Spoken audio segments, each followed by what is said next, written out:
एक औरत डॉक्टर के पास आई तो डॉक्टर पूछने लगा, जी बीबी आपको क्या मसला है। औरत कहने लगी, डॉक्टर साहब मेरा बेटा बहुत छोटा है और वह कुछ खा पी नहीं सकता। मेरा दूध इसको पूरा नहीं होता और बेटा अक्सर भूखा रह जाता है। दूध नहीं उतरता, आप कोई ऐसी दवा लिख दें कि मेरे बेटे का पेट भर जाया करे। डॉक्टर ने औरत की बात सुनने के बाद एक पर्ची ली और इस पर कुछ लिखना शुरू कर दिया और फिर औरत से कहने लगा, ये लो पर्ची और ये इंजेक्शन लगवाते रहना। औरत ने पर्ची ली और डॉक्टर का बताया हुआ इंजेक्शन लगवाना शुरू कर दिया।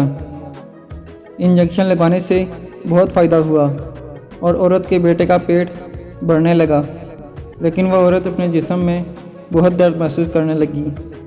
कुछ दिन बाद वह औरत दोबारा डॉक्टर के पास आई और कहने लगी, डॉक्टर साहब आपका बताया हुआ इंजेक्शन लगवाने से फ़ायदा तो बहुत हुआ, अब मेरे बेटे का पेट भर जाता है, लेकिन डॉक्टर साहब मेरी हड्डियां बहुत दर्द करती हैं।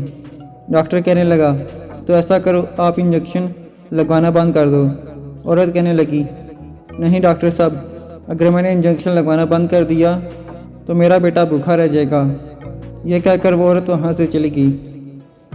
25 साल के बाद माँ के कराहने की आवाज़ सुनकर बेटा साथ वाले कमरे से उठकर आ गया और बोलने लगा, अम्मा क्या हुआ, क्यों इतना शोर करती रहती हो। माँ बोलने लगी, बेटा हड्डियाँ दर्द कर रही हैं, बदन टूट रहा है। बेटा कहने लगा, अम्मा तुमने फिर कुछ उल्टा पुल्टा खा लिया होगा, ना खुद सोती हो और ना हमें सोने देती हो। ये सुनकर माँ के दिल में क्या गुजरी होगी, जिसकी हड्डियाँ इसी बेटे की वजह से दर्द कर रही थी। अल्लाह ताला सबकी माँओं को सलामत रखे और माँ बाप के साथ अच्छा सलूक करने की तौफीक अता फरमाए।